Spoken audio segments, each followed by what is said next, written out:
сохранилось и то, что в комнате была. Тумбочка.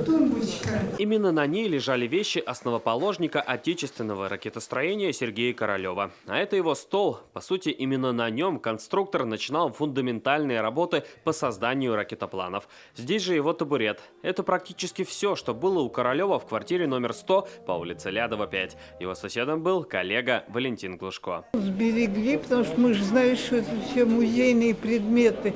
Это для окружающих мы... Семья врагов народа была. А для нас-то это было то, что сейчас вот славят.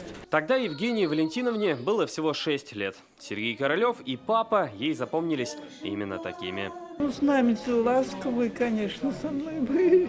Всегда я маленькая была, так что я знаю их только как дорогих, близких людей. Сегодня музею соцбыта она передала и семейный архив. Фотографии, книги, газетные и журнальные вырезки, переписки отца. Сегодня уже был звонок. Мы созванивались с семьей Сергея Павловича Королева, а точнее с его внуком Сергеем Вадимовичем Королевым.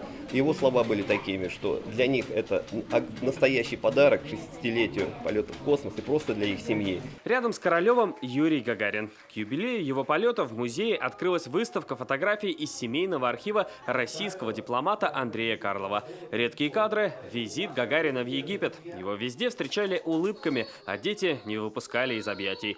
Сейчас все это только на фотографиях, хотя и глядя на них, на лице то и дело возникает та самая гагаринская улыбка.